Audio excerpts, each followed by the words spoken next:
પર સ્વાગત. હવે સીધા જે વડાપ્રધાન મોદીના મનની વાતમાં.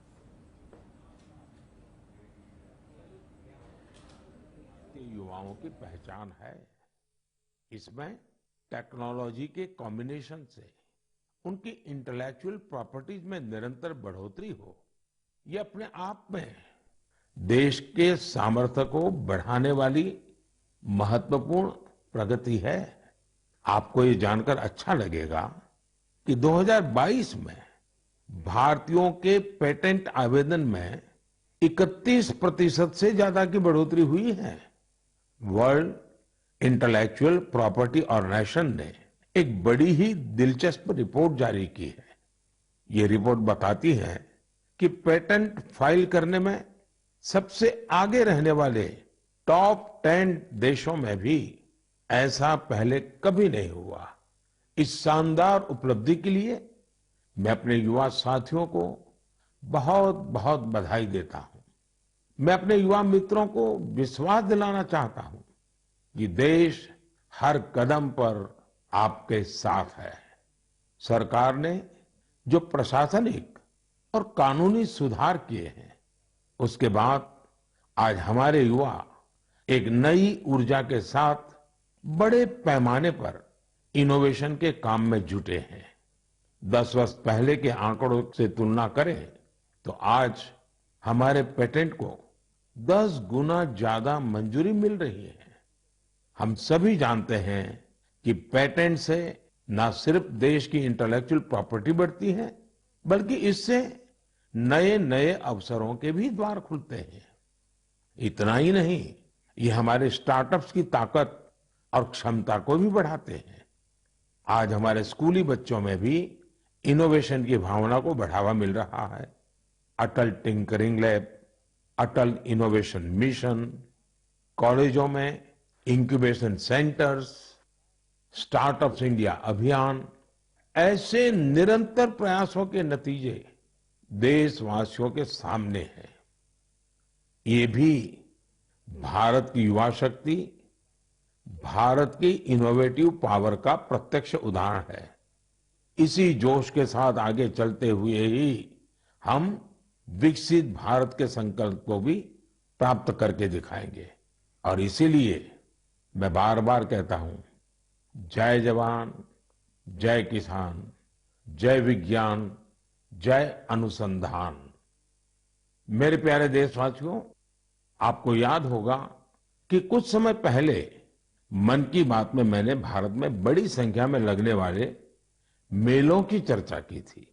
तब एक ऐसी प्रतियोगिता का भी विचार आया था जिसमें लोग मेलों से जुड़ी फोटो साझा करें.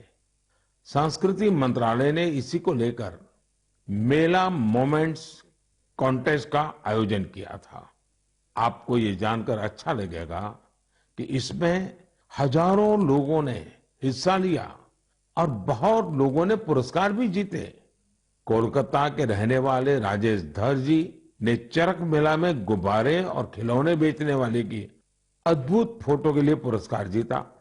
ये मेला ग्रामीण बंगाल में काफी लोकप्रिय है. वाराणसी की होली को शोकेस करने के लिए अनुपम सिंह जी को मेला पोर्ट्रेट्स का पुरस्कार मिला.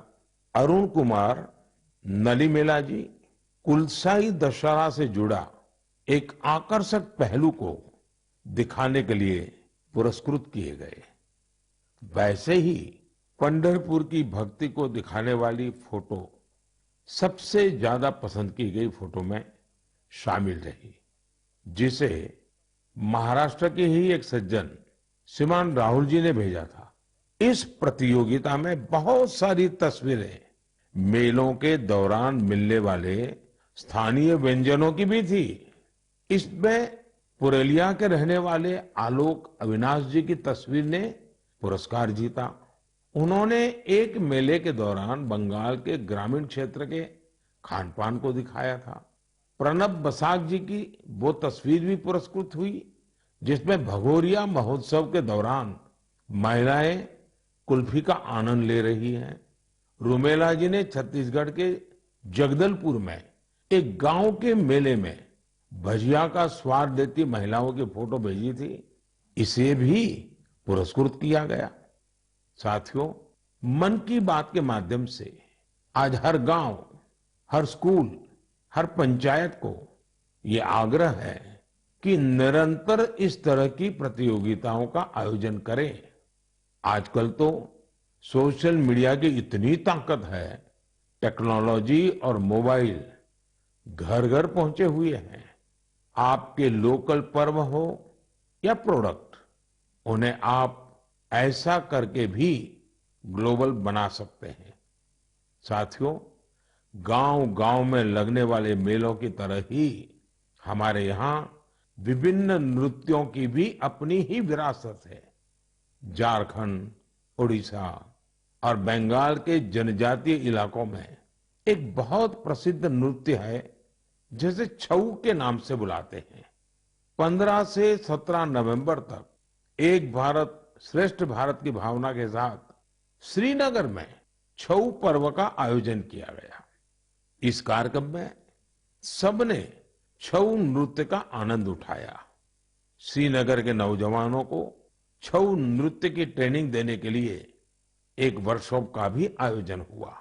इसी प्रकार कुछ सप्ताह पहले ही कठुआ जिले में बसोहली उत्सव आयोजित किया गया। ये जगह जम्मू से 150 किलोमीटर दूर है। इस उत्सव में स्थानीय कला, लोक नृत्य और पारंपरिक रामलीला का आयोजन हुआ। साथियों, भारतीय संस्कृति की सुंदरता को सऊदी अरब में भी महसूस किया गया। इसी महीने सऊदी अरब में संस्कृत उत्सव नाम का एक आयोजन हुआ। यह अपने आप में बहुत अनूठा था, क्योंकि ये पूरा कार्यक्रम ही संस्कृत में था। संवाद, संगीत, नृत्य, सब कुछ संस्कृत में।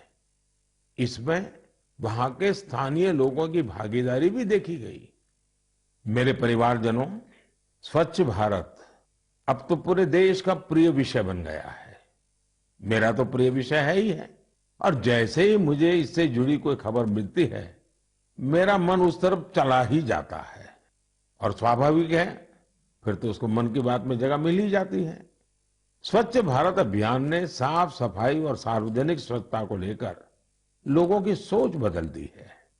ये पहल आज राष्ट्रीय भावना का प्रतीक बन चुकी है, जिसने करोड़ों देशवासियों के जीवन को बेहतर बनाया है। इस अभियान ने अलग अलग क्षेत्र के लोगों, विशेषकर युवाओं को सामूहिक भागीदारी के लिए भी प्रेरित किया है। ऐसा ही एक सराहनीय प्रयास सूरत में देखने को मिला है। युवाओं की एक टीम ने यहाँ प्रोजेक्ट सूरत, इसकी शुरुआत की है।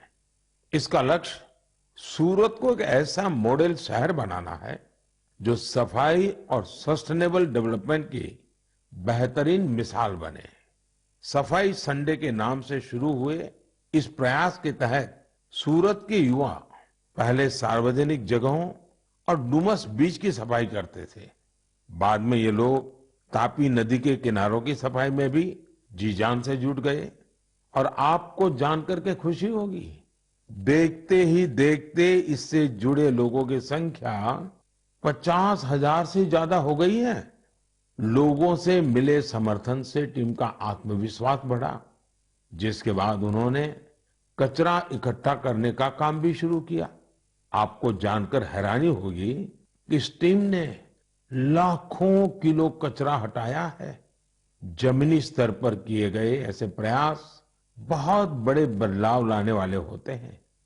साथियों, गुजरात से ही एक और जानकारी आई है। कुछ सप्ताह पहले वहां अंबाजी में भादरवी पूनम मेले का आयोजन किया गया था। इस मेले में 50 लाख से ज्यादा लोग आए। ये मेला प्रतिवर्ष होता है। इसकी सबसे खास बात ये रही कि मेले में आए लोगों ने गब्बर हिल के एक बड़े हिस्से में सफाई अभियान चलाया।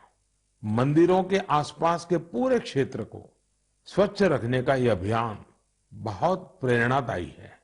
साथियों, मैं हमेशा कहता हूं कि स्वच्छता कोई एक दिन या एक सप्ताह का अभियान नहीं है, बल्कि ये तो जीवन में उतारने वाला काम है।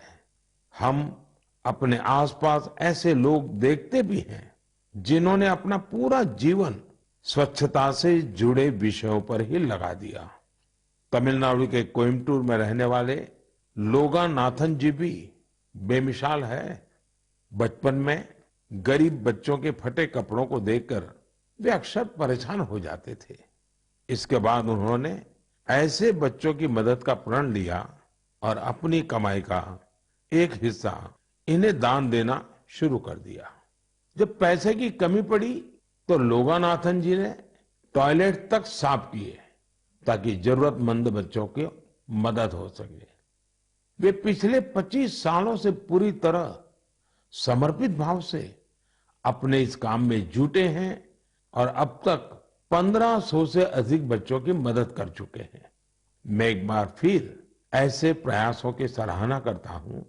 देश भर में हो रहे इस तरह के अनेकों प्रयास न सिर्फ हमें प्रेरणा देते हैं बल्कि कुछ नया कर गुजरने की इच्छा शक्ति भी जगाते हैं। मेरे परिवारजनों, 21वीं सदी की बहुत बड़ी चुनौतियों में से एक है जल सुरक्षा। जल का संरक्षण करना जीवन को बचाने से कम नहीं है। जब हम सामूहिकता की इस भावना से कोई काम करते हैं तो सफलता भी मिलती है। इसका एक उदाहरण देश के हर जिले में बन रहे अमृत सरोवर भी है।